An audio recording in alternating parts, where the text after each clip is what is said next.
700 miles above Earth, a constellation of satellites blinks to life across 3 orbital planes.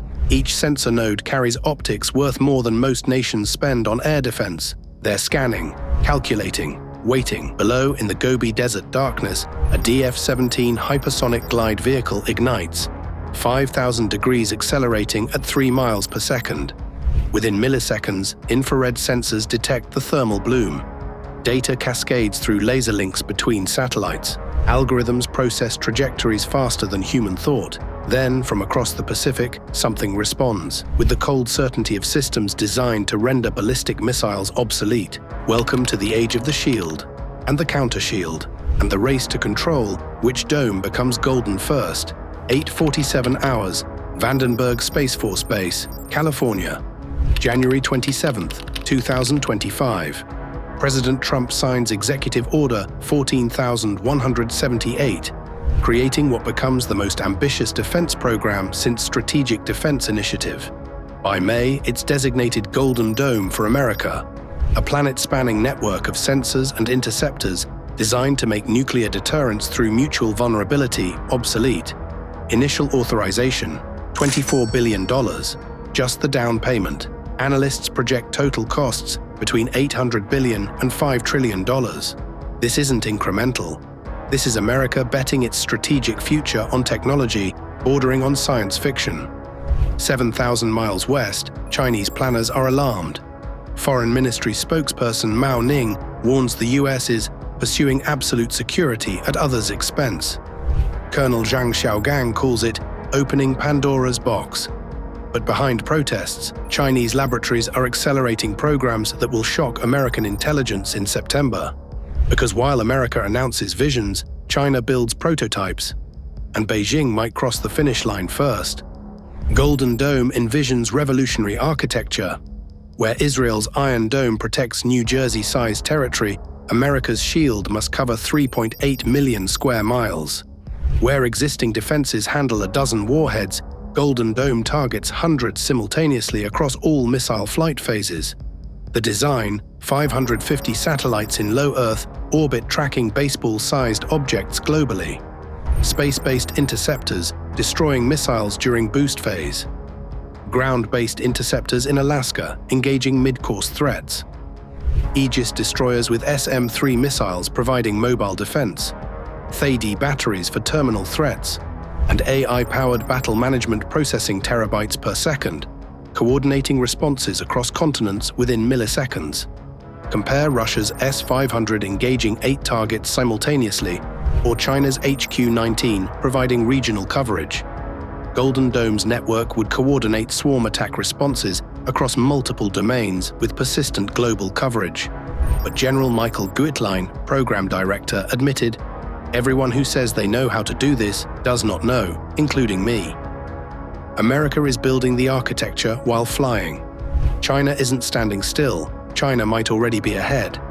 The genesis traces to Reagan's Star Wars, impossible with 1980s technology, but inevitable after SpaceX proved massive constellations feasible.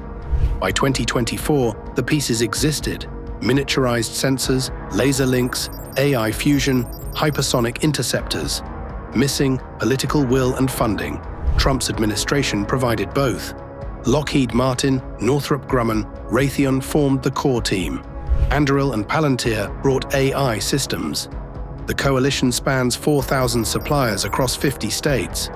Welders in Connecticut, electronics technicians in California, software engineers in Texas, writing algorithms that must work the first time.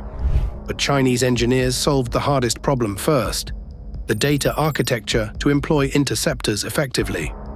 September 2025. Beijing's military parade features 6 interceptor types displayed publicly for the first time.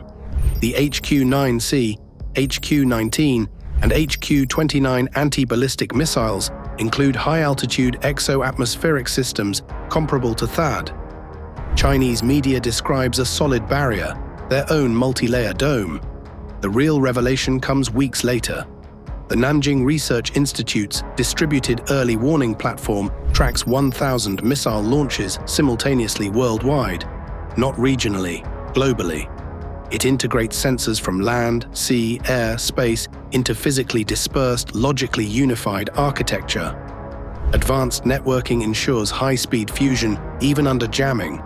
Distributed processing synthesizes launch alerts, trajectories, warhead classification, distributing common operational pictures to PLA commands in real time. American analysts reach an uncomfortable conclusion. China deployed a prototype global sensor network before the US finalized Golden Dome's architecture. Beijing achieved what Washington is designing. It's Star Wars in reverse. The US announces China Fields. South China Sea 2033. At 0314, American satellites detect multiple Chinese launches, DF-17 hypersonics and DF-26 missiles targeting Guam and carrier groups. Golden Dome activates. Geostationary satellites detect thermal blooms from 22,000 miles. Medium Earth orbit satellites acquire trajectories. Machine learning eliminates false positives. The tracking sensor constellation maintains birth-to-death custody. Battle Management AI calculates 3 options. Space-based interceptors, 87% probability. Ground-based interceptors, 73% probability percent. Glide phase interceptors from destroyers, 65%. Human commanders approve in 14 seconds. Space interceptors fire, orienting kill vehicles toward warheads at 35,000 miles per hour closing velocity. Kinetic energy equals 150 pounds TNT. No explosives necessary, pure physics. But those missiles are tracked by China's own network. Beijing knows when American interceptors launch. Their trajectories intercept points. Chinese systems calculate counter-responses, decoys, maneuvering warheads, additional salvos to saturate defenses. The shield becomes chess at hypersonic speeds, each side's AI predicting moves microseconds before they occur. Intercepts occur 180 miles above the Pacific. No sound, no flash, just cessation of threats that could have devastated installations. Threat boards update, neutralized. The aftermath ripples beyond that engagement. Both sides demonstrated operational missile defense. The age of assured destruction is ending. The age of shield versus sword has arrived, and nobody's certain which is more dangerous. Behind competing domes stands unprecedented industrial commitment. Golden Dome will employ 300,000 American workers by 2030. Raytheon technicians assembling $8 million SM-3 interceptors. Palantir engineers debugging algorithms, distinguishing warheads from decoys in microseconds.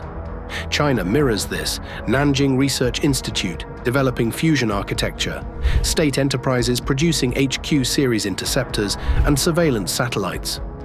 The real costs: maintaining Golden Dome requires annual budgets exceeding $50 billion. Satellite replacements, interceptor procurement, system upgrades as adversaries develop countermeasures.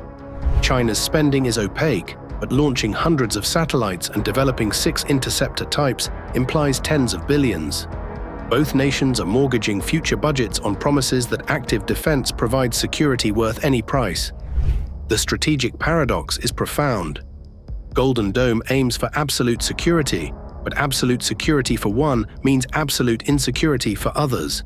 If America can intercept any Chinese missile, Beijing's nuclear deterrent becomes worthless. China must either accept strategic inferiority or build enough missiles to overwhelm defenses, or develop entirely new threats like autonomous underwater nuclear drones, AI-powered swarms, or cyber weapons bypassing physical shields entirely. The dome doesn't end competition, it escalates it into domains where rules don't exist yet.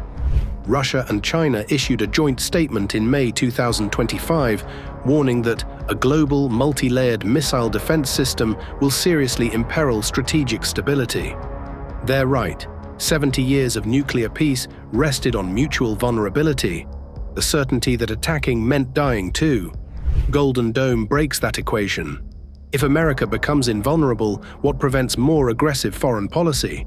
If China achieves its own shield first, what prevents Beijing from attempting Taiwan reunification by force?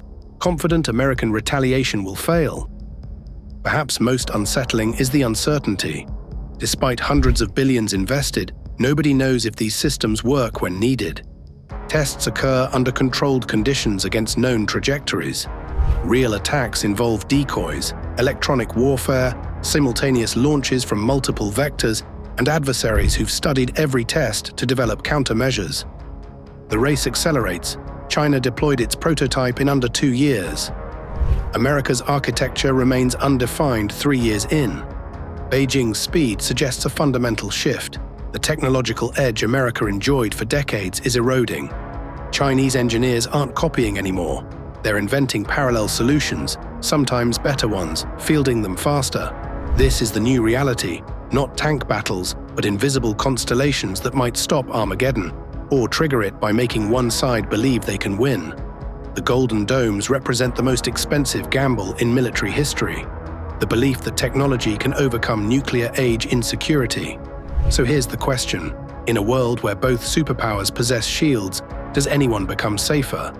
Or have we raised stakes so high that the next conflict will be fought with weapons designed to bypass the domes we spent trillions building? Every shield eventually meets its sword. The question is whether we'll recognize it before it's too late. This is DIB Dispatch, where billion-dollar projects meet battlefield reality, and the future of deterrence hangs in the balance above a planet that thought mutual destruction was the worst-case scenario. Turns out, there's something more dangerous than assured destruction: the illusion of absolute defense.